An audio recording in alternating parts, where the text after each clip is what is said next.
Chapter -33, The Debrief. This is Frank again, still writing in blue ink on greyish paper. I'm writing all the chapters from now until chapter 0. In case you haven't guessed, Sky and Minnow had yet another spectacular birthday party. It was brilliant.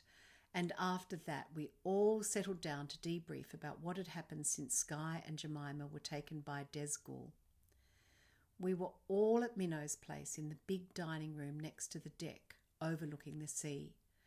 Angel, Blizzard and Decca were with us and our parents. The adults were so glad that we finally knew that they'd all grown up with magic. They'd not been able to tell us because of the reign of terror led by the thieves. Filthy and Isla had set about ruining the lives of anyone who could harm them, and that meant they were hyper alert for anyone who knew about magic. The Overlord and the Baroness are two of the most cruel people you could ever meet. Luckily, right now, while I'm writing this book, they're in a high-security prison on Idiosa, near the Islands of Time. We thank every time fairy in the universe for that, and also Stella, the time pirate, who's actually my good friend, Sky, when she's all grown up. That day, after lunch, we all told our stories and pieced together everything that had happened.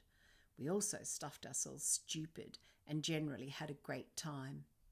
It felt so good not to worry that the thieves might turn up and ruin our fun. Finally, Sky and Ben's mum said, "Come over to our place for dinner." "Dinner?" said Mum. "I don't think I could eat another thing for about a year." "Maybe we could have a walk," said Angel, her long white hair floating around her face as she spoke. "Or a swing," said Minnow and Sky. "Perfect," said Minnow's dad, "but we mustn't trouble you for dinner." "Oh, yes, you must," said Omar. "You've been so kind. Now it's our turn." Sky and Ben stared at their parents.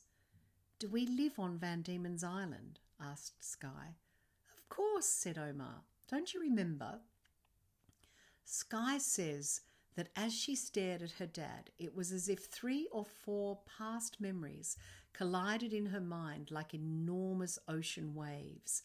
She remembered all the sad times, living at Lowood, being picked on by Isla and Filthy, and then living in Kingsland before the accidents that killed her parents. And then, as if it was becoming the dominant wave in the ocean, she remembered growing up on Van Diemen's Island, living with her parents and Ben the whole time in an old lighthouse. "We live in a lighthouse," she shouted, "like round the twist." "We do," said Peggy. "We always wanted to," said Sky. Ben looked confused, and then it was as if a massive light turned on in his mind. "Wow," he said with a sigh. "This is so good. I feel like I'm watching heaps of movies all merge into one, but the best one is moving to the front and blocking out all the others." The Walker family hugged and turned to look at the rest of us. "So," said Sky, "dinner at our place?" We all laughed and shouted, "Yes!" Before we went to the Walker's place, Sky and Minnow mucked around on the swings hanging from the enormous tree at the front of Minnow's old church, while Ben and I played tag. That's when Sky had the idea to write a book about our first adventure. I still remember both of them storming up the stairs to get bottles of ink, fountain pens, and huge scrapbooks to write in. After about an hour, they'd written almost 100 pages between them. They raced in and made Ben and I pause our game. When they read us the beginning of the story, it was so good that Ben and I decided to help them. That was the beginning of our career as writers. Now, of course, we're warrior writers, able to choose the best word every single time. Well, nearly. Chapter -32.23, Invitation, still written by Frank in blue ink. I think Minnow told you in our first book that I live in an old museum on the banks of the Waterfall River. the one that meets the sea, near the church where Minnow lives. Around from the mouth of the river is a headland that juts out just before you get to the Tiger Snake Island ferry. That's where the walkers live, in an old white lighthouse. It has a black door and 3 windows up the front of it. Each window has 8 panes, and the light is made of huge arcs of glass, all lined up to form a dome that's full of prisms. It's so big that 2 of us can stand up straight inside. We love it. From the 2nd floor of the lighthouse, a little landing leads across to a big open room with a view right out to the horizon. It's magic. That night, 3 massive tables were covered in so much food that we thought the walkers must have hired Darling for the night. "Brilliant," said Minnow. "I know," said Sky. "We are so lucky to live here." "Do your parents have to do much to keep the place going?" I asked. Ben shook his head. "Only make sure that the light's on each night," he said. "But apart from that, we just get to live here." "So good," said Minnow. "Now we all live in amazing places," said Sky. "We hated living at the orphanage. It was the worst." Minnow frowned. "That time was so awful, although it's getting dim now." "So dim," I said. "I can barely remember it."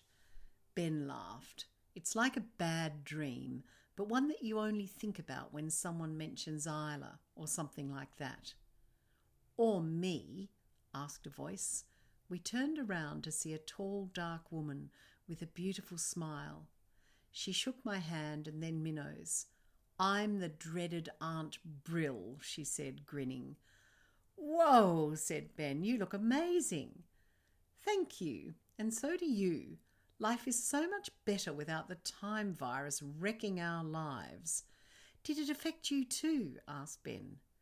"What do you think?" "Oh, no," said Ben. "We didn't think of that."